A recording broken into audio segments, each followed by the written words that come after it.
Dalam nama Tuhan Yesus yang siap sama-sama katakan amin. Tepuk tangan yang meriah bagi Tuhan Yesus. Please sit down. Welcome home GBI Pelita. Nice meet you all. Please join with our social media. Silakan bergabung dengan sosial media gereja, sosial media Bapak Gembala. Saudara pasti diberkati firman Tuhan. Bagi saudara juga yang ada di YouTube live streaming, saya ucapkan shalom. Tetap kuat dalam penderitaan. Karena lewat penderitaan imanmu bertumbuh. Kita juga berikan apresiasi buat excellent worshiper yang sudah selama ini begitu banyak mereka melayani Tuhan. Ibadah 1, 2, 3, 4, 5, 6. Mereka melayani Tuhan dengan ikhlas. Saya sangat bangga, mereka tim yang luar biasa bagi kemuliaan Tuhan. Saudara yang saya kasihi, hari ini kita belajar firman Tuhan, iman dan penderitaan. Dalam kitab 2 Timotius pasal yang ketiga, ayat 10 sampai kepada ayat yang ke-17. Saya akan menerangkan secara khusus penting saudara berdamai dengan penderitaanmu. Berdamai dengan penderitaanmu artinya terima penderitaanmu, hadapi penderitaanmu, jalani penderitaanmu. Di dalam Tuhan Yesus engkau akan mendapat rencana Tuhan lewat penderitaan hidupmu. Ada banyak orang menolak penderitaan, tapi saya ajarkan kepada jemaat Tuhan, jangan tolak penderitaan, walaupun kita nggak perlu mencari penderitaan. Tapi ketika penderitaan terjadi, jangan tolak, hadapi. Yesus menghadapinya di Bukit Zaitun, di Taman Getsemani. Salib dihadapi dia, penderitaan dihadapi dia. Saya ajak semua saudara, hadapi penderitaanmu. Berdamai dengan penderitaanmu. Percayalah ada Tuhan Yesus di tengah-tengah penderitaanmu. Hari ini saya ajak kita sama-sama baca 2 Timotius 3, 10-17. 1, 2, ya. Tetapi engkau telah mengikuti ajaranku, cara hidupku, pendirianku, imanku, kesabaranku, kasihku, dan ketekunanku. Engkau telah ikut menderita penganiayaan dan sengsara seperti yang telah kuderita di Antiokhia dan di Ikonium dan di Listra.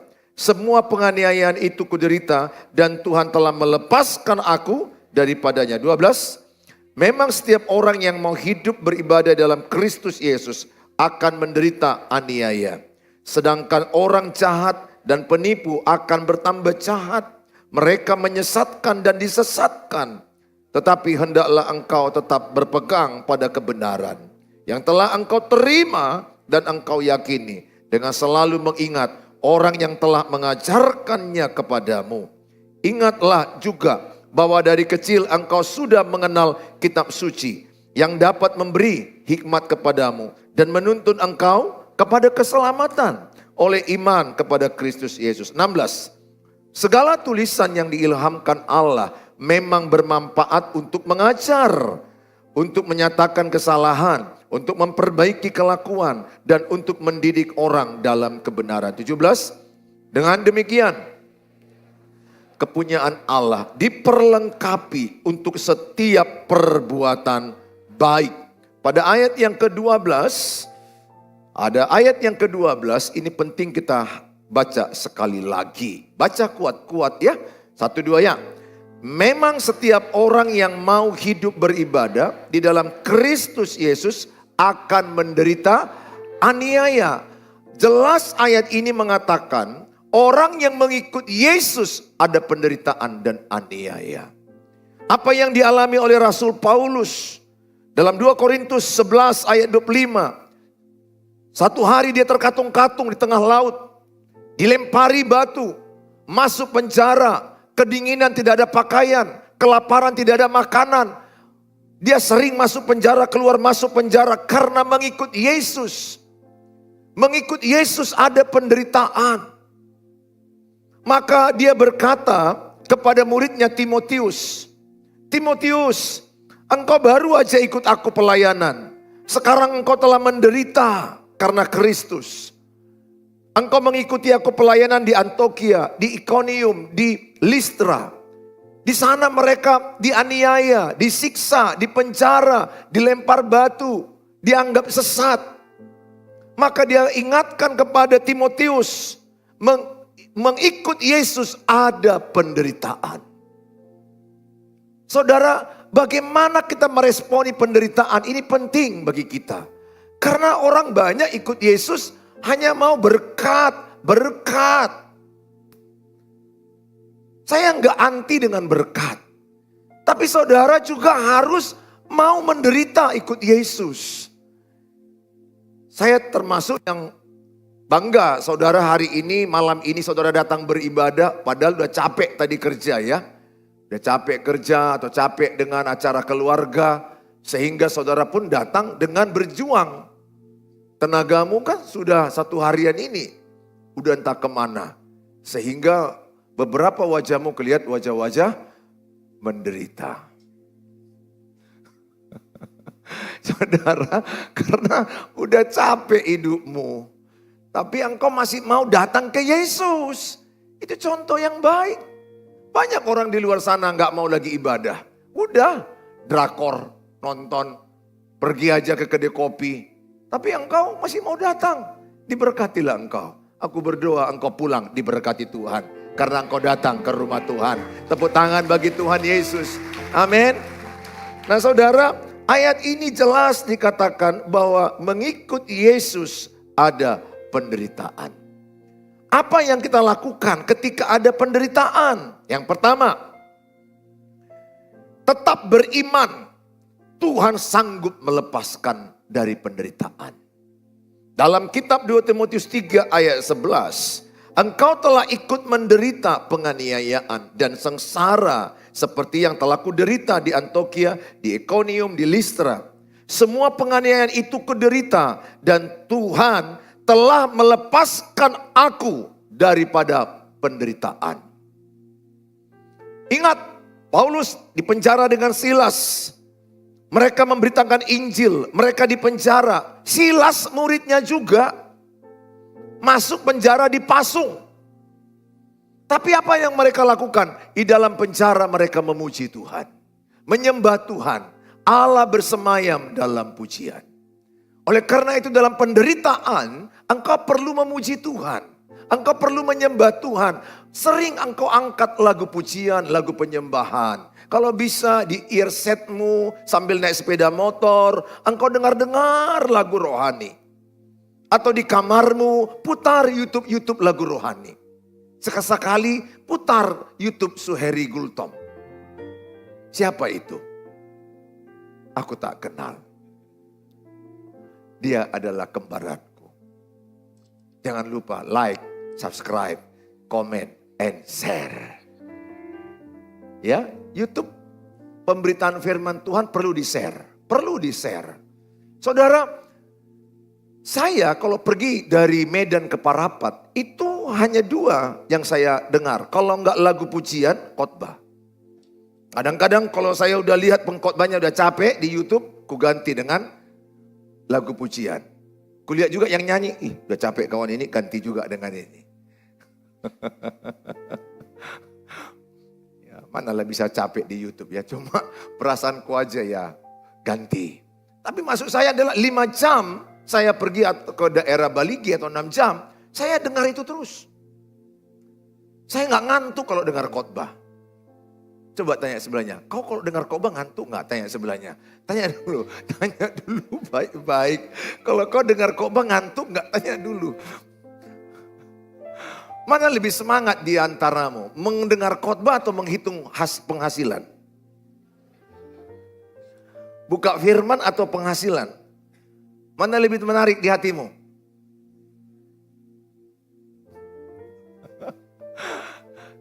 Kata orang karo lah terkatakan. Nggak sanggup mengatakannya. Tapi saya mau mengajak sama saudara, cobalah sama-sama saudara belajar iman Paulus. Dia percaya Tuhan sanggup menolong dia. Tuhan sanggup membebaskan dia. Coba dengan iman katakan, Tuhan sanggup melepaskan aku dari penderitaanku. 1, 2 ya. Tuhan sanggup melepaskan aku dari penderitaanku. Bilang sebelahnya, Tuhan sanggup melepaskan engkau dari penderitaanmu. 1, 2 ya. Tuhan sanggup melepaskan engkau dari penderitaanmu. Bilang sebelahnya, senyum dong.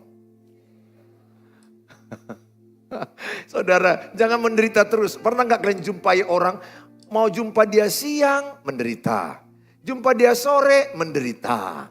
Jumpa dia malam, menderita. Dan ada orang meyakini dirinya, dialah paling menderita di dunia ini. Pernah kalian jumpa ada kalimat itu? Kurasa akulah yang paling menderita. Bangga pula itu. Bangga dengan penderitaannya. Sehingga lahirlah nama anaknya si Derita. Sehingga dia panggil Derita. Ya Tuhan, panggil nama anak si Derita. Ada kalian jumpai nama Derita? Ada. Aku bilang kok bisa lah namamu dibuat mamamu Derita. Iya mungkin Pak Pendeta waktu melahirkan aku menderita dia. Ya semuanya orang melahirkan menderita. Tapi enggaklah sampai namanya dibuat derita. Saya mengajak sama saudara. Yang pertama, yakini bahwa penderitaanmu bisa kau hadapi. Dalam kitab 1 Korintus 10 ayat 13. Sama-sama kita baca. 1, 2, ya. Pencobaan-pencobaan yang kamu alami ialah pencobaan-pencobaan biasa. Yang tidak melebihi kekuatan manusia. Sebab Allah setia dan karena itu Ia tidak akan membiarkan kamu dicobai melampau kekuatanmu. Pada waktu kamu dicobai, Ia akan memberikan kepadamu jalan keluar. Sehingga kamu dapat menanggungnya. Tolong hafal ayat ini. Bilang sebelahnya, tolong hafal ayat ini. Supaya mukamu jangan menderita terus. Maunya kau jatuh cinta sama pria, asal kau jumpa menderita terus. Apalah seleranya sama manusia kayak gitu ya. Asal jumpa sama dia, dia yang paling menderita. Gak ada senyum, gak ada ketawa. Bahkan sekali-sekali dia senyum, orang semua senyum dia woi, senyum dia woi. Kok bisa senyum dia woi? Baru sekali-sekali dia ketawa. Ketawa sedikit. Wow, mukjizat itu nyata. Manusia robot, manusia patung kok bisa ketawa. Pernahkah kalian jumpai? Saya pernah jumpai selama dengar kok begini terus. Menatap aku pun dengan gitu juga dia. Gak berani aku lihat tatapannya. Jauh lah aku. Siapa mau pendeta melihat tatapannya begini terus? Percaya gak kalian? Memandang itu ada energi loh. Kalian bisa gak merasakan ketika ada orang melihat kalian dari belakang? Kalian gini kan? Ada orang melihat kalian dari belakang. Kalian percaya itu? Atau kau lagi makan-makan, duduk-duduk, ada seorang cowok yang melihat kau terus kayak gini. Padahal kau lagi ngomong.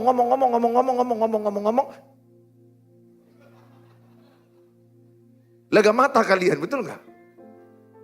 Terus cowok itu bilang,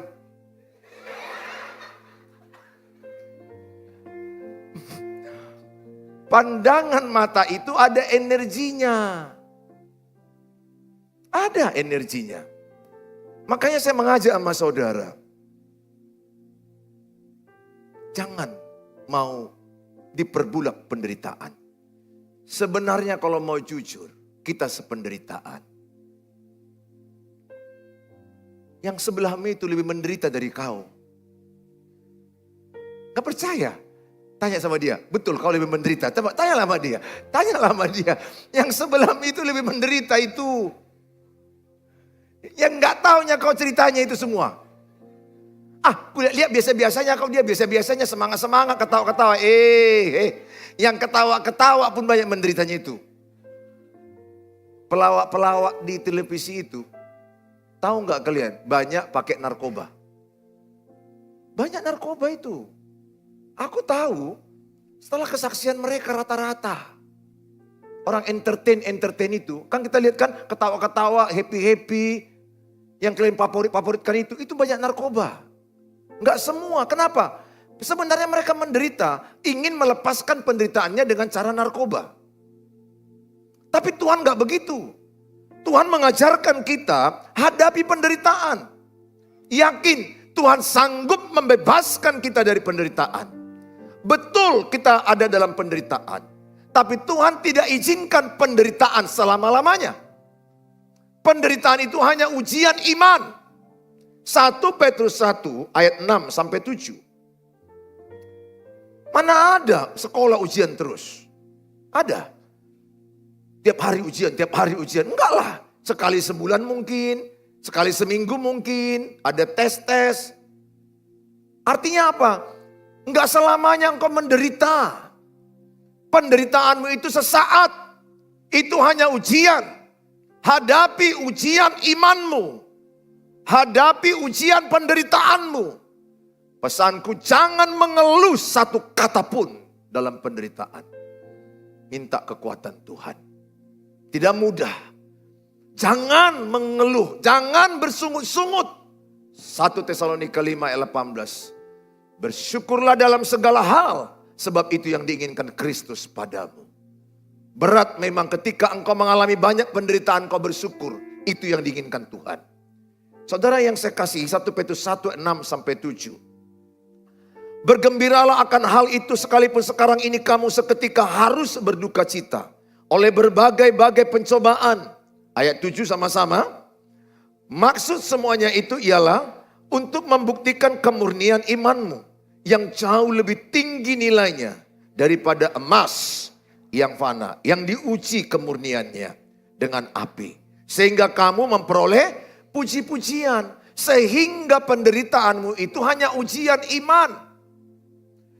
Penderitaanmu itu memurnikan imanmu. Sehingga saudara lewat penderitaanmu, imanmu semakin bertumbuh. Iman bertumbuh dari dua hal. Pertama Roma 10 ayat 17. Iman timbul dari pendengaran akan firman Kristus. Yang kedua, iman tumbuh lewat penderitaan. Sehingga pesanku samamu, jangan tolak penderitaanmu, tapi jangan cari penderitaan juga. Mana ada orang yang mau menderita, mencari-cari penderitaan. Iyalah, kalau kau ganggu istri orang, kau mencari penderitaan namanya itu. Kalau kau ganggu suami orang, ya itu namanya kau cari penderitaan. Kalau kau minjem uang banyak kali bunganya, kau mencari penderitaan. Kalau engkau malas belajar, engkau mencari penderitaan. Sehingga ketika ada penderitaan, maksud Tuhan itu menguji imanmu. Kenapa? Di hadapan Tuhan, imanmu itu lebih mahal dari emas, perak, permata. Maka Lukas 18 ayat 8 dia berkata, Yesus berkata, kalau aku datang ke bumi ini malam ini. Kita nggak tahu kapan Yesus datang. Dia mencari adakah iman di hatimu. Adakah iman di keluargamu. Yang dia cari imanmu. Dia nggak peduli emasmu.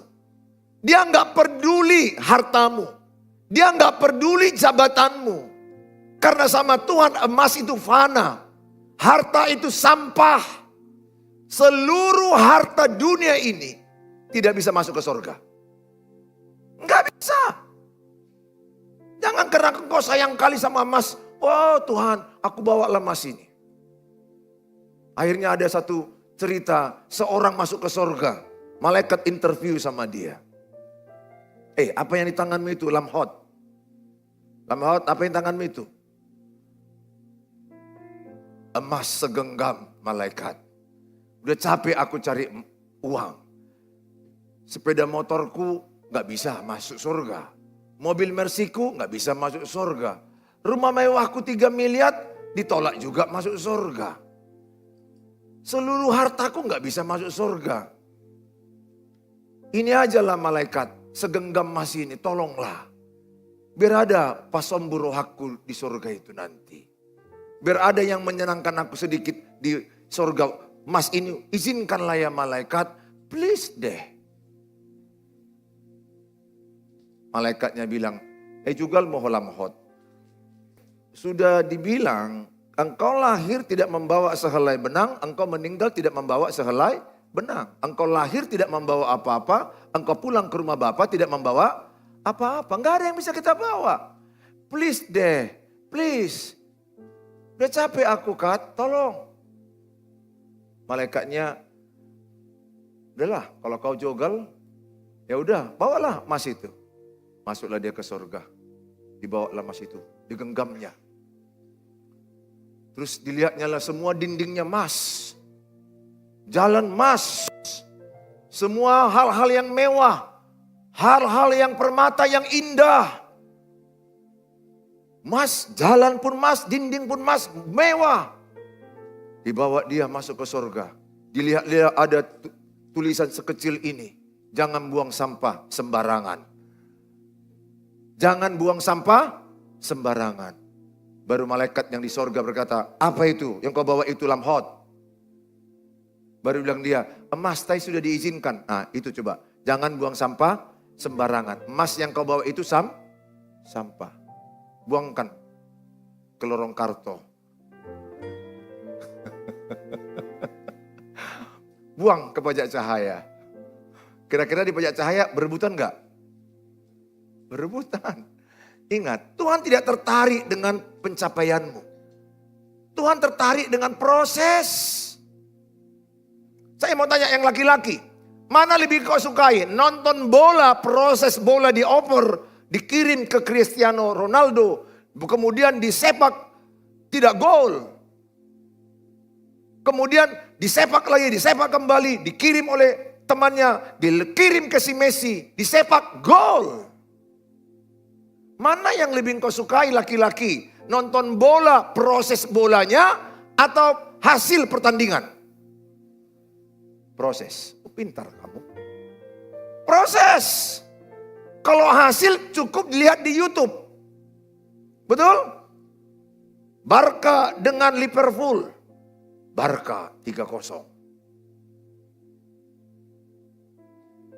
Karena nggak ada proses, kita hanya lihat hasil. Tapi yang seru itu sampai kalian nonton malam, layar tancap, nonton malam minum kopi, minum bandrek, jam 2 pagi, jam 3 pagi, Liga Eropa. Mata kita melek, ya bola, ya, sepak, ya. Kenapa? Yang kau suka proses. Tahu saudara, yang disukai Tuhan proses hidup. Tuhan gak tertarik dengan pencapaian-pencapaian kita. Tuhan tertarik apakah engkau dalam penderitaan itu tetap pegang firman Tuhan. Apakah engkau dalam penderitaan itu tetap ikut Yesus. Maka ada lagu yang berkata, saya mau iring Yesus.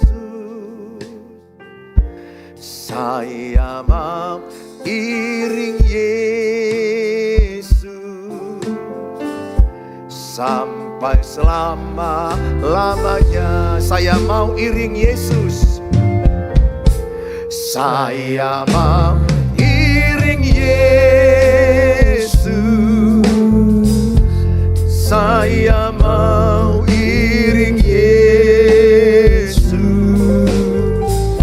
sampai selama-lamanya. Meskipun saya susah, meskipun saya susah,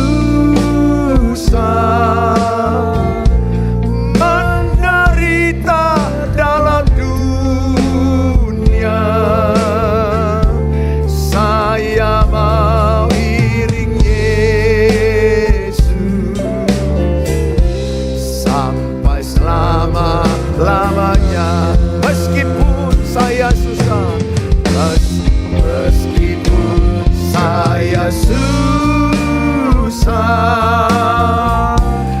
menderita dalam dunia, saya mau iring Yesus sampai selama-lamanya. Walaupun kau susah, tetap iring Yesus. Amin. Walaupun kau susah cari cowok, jangan jual imanmu. Ya, jangan gara-gara kau gak jumpa seiman, kau pacaran dengan tidak seiman. Alkitab melarang pacaran yang tidak seiman. Jangan. Lebih bagus kau tidak menikah daripada kau menikah jual imanmu. Lebih bagus kau masuk surga jomblo, tidak ada pasanganmu, daripada kau punya pasangan tapi engkau menjual imanmu. iring Yesus sampai mati.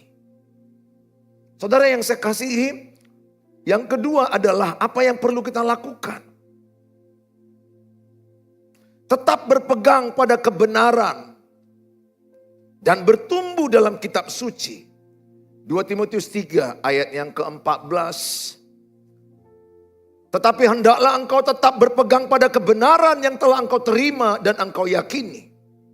Dengan selalu mengingat orang yang telah mengajarkannya kepadamu. Ayat 15. Ingatlah juga bahwa dari kecil Timotius, engkau sudah mengenal kitab suci yang dapat memberi hikmat kepadamu.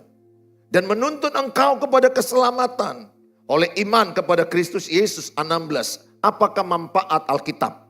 Ada 4. Pertama, segala tulisan yang diilhamkan Allah memang bermanfaat untuk apa? Mengajar. Kedua, menyatakan kesalahan. Ketiga, memperbaiki kelakuan. Keempat, mendidik orang dalam kebenaran. Jadi Timotius dari kecil udah diajari neneknya Alkitab. Lois nenek dia. Diajari oleh mamanya Eunike. Diajari dia Alkitab dari kecil. Ibu bapak yang ada di sini, ajari anakmu dari kecil baca Alkitab. Sesalah-salahnya anakmu, kalau dia sudah tahu prinsip Alkitab, dia akan tetap dalam koridor Tuhan. Tapi kalau dia tidak diajarkan Alkitab, maka dia bisa menjadi orang yang berbahaya. Dia bisa jadi pembunuh, dia bisa jadi homo, dia bisa menjadi orang perusak. Saya mengajak sama saudara, kalau engkau kelak punya anak, aku doakan engkau punya keturunan. Dan imanilah kalau engkau punya anak, tanamkan. Baca Alkitab, berdoa. Penting menanamkan nilai-nilai Alkitab. Firman itu mengubah kelakuanku.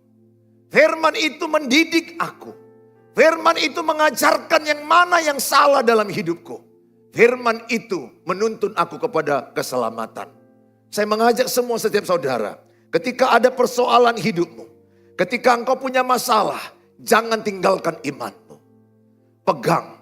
Justru saat engkau punya masalah, saat engkau punya penderitaan, imanmu lebih bertumbuh cepat. Contoh, kalau saudara dalam kesusahan, mana lebih serius doamu? Dalam banyak keuanganmu, kesenanganmu, atau dalam kesusahan? Kesusahan. Kalau engkau dalam kesenangan hidup berkecukupan, mungkin kau berdoa ada makanan KFC, mungkin kau hanya berdoa, terima kasih Tuhan makanan minuman sudah terhidang, dalam nama Tuhan Yesus kami nikmati berkat-Mu, haleluya, amin. Karena kau sedang lagi baik-baik saja. Tapi kalau kau di rumah, engkau lagi susah, lagi banyak pikiranmu, engkau makan gulamo, ikan asin yang kau makan. Tapi engkau susah bukan karena ikan asinnya, suamimu yang selingkuh, istri yang selingkuh, anak-anak yang melawan, pacarmu yang mengkhianati engkau, perasaanmu yang tertindas. Makan nasi dengan gulamo itu, bukan kau berdoanya lagi singkat-singkat, kau bisa nangis. Kau lihat gulamo itu, kau hidup. Kau lihat ikan asin itu, aku yang salah, kau hidup ini ikan asin. Bukan ikan asinnya yang hidup, matamu yang udah nenek. Karena engkau tertekan. Engkau banyak penderitaan. Sehingga ketika makan, mau menjelang makan itu pun, Bapa di surga, kuserahkan hidupku Tuhan. Akhirnya makan ikan gulama itu pun kau doa syafaat. Tubuh roh dan jiwaku milikmu Tuhan. Hanya Engkau lah pengharapanku. Ini gulamonya kok nanya, kok nangis Kak? Aku baik-baik aja kok. Tapi mungkin karena saking menderitanya lah kau. Yang tertawa itu kan menertawai dirimu sendirinya itu. Saya mau tanya, mana paling mudah mengingat ayat? Saat lagi susah-susahnya atau senang-senangnya? Wow. Semua pasienku yang di TikTok itu, yang lagi menderita-menderita di suami sama istrinya, FYP. Kok bisa Pak Suheri ini muncul pas dengan perasaanku. Ya Tuhan, ayat ini bicara sama aku. Padahal sudah lama ayat itu bicara sama dia. Cuma lagi senang. Lagi senang gak dapat dia, gak rema. Pas lagi suaminya kacau balau, berkhianat, hancur hatinya. Muncul Suheri Gultom di TikTok. Langsung sama aku, langsung muncul di keterangan komen. Emitikon nangis. Tuhan bicara lewat Pak Pendeta ini. Berkati pendeta ini Tuhan. Padahal Tuhan udah lama-lama bicara sama dia sebenarnya. Cuma lagi biasa-biasa. Begitulah hidupku juga. Saat aku lagi baik-baik, Alkitab itu kayak biasa-biasa aja. Saat aku lagi banyak susah, di titik terendah, tertekan, aku baca Alkitab. Udah lama aku baca Matius 6 ayat 33. Hafal luar kepala. 1 Korintus 10 ayat 13. Hafal luar kepala. Roma 8 ayat 28. Allah turut bekerja mendatangkan kebaikan bagi mereka yang mengasihi Dia. Hafal luar kepala. Tapi saat aku tidak punya masalah, ayat itu seperti biasa-biasa saja. Saat aku punya masalah, ku baca Roma 8 ayat 28, aku nangis. Ku baca 1 Korintus 10 ayat 13.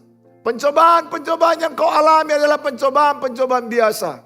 Tidak melebihi kekuatanmu. Dan Tuhan sudah menyediakan jalan keluar bagimu. Supaya engkau sanggup menanggungnya. Dalam hatiku, Tuhan udah lama ayat ini ku hafal, ku tandai, tidak ada merema. Tapi saat aku dalam penderitaan, kesusahan, aku nangis. Aku diberkati dengan ayat ini, terima kasih Tuhan. Ayat ini bukan hanya logos, bukan hanya knowledge, bukan hanya pengetahuan. Tapi ayat itu jadi rema dalam hidupku. Sehingga dalam penderitaan itu, firman mudah masuk di hatimu. Dalam penderitaan itu, doamu lebih bertalu-talu. Pesanku samamu, pegang janji Tuhan. Allah sanggup melepaskan engkau dalam penderitaanmu. Dan Allah punya rencana lewat penderitaanmu. Lihat Yusuf masuk sumur, masuk penjara 13 tahun. Dia menjadi penentu makan bangsa-bangsa besar. Lihat Paulus di penjara. Dia menjadi orang yang dipakai Tuhan luar biasa. Saudara yang lagi sedang menderita, kuatlah engkau, semangatlah engkau. Ada Tuhan yang membawa engkau kepada kemuliaan demi kemuliaan. Tepuk tangan bagi Tuhan Yesus.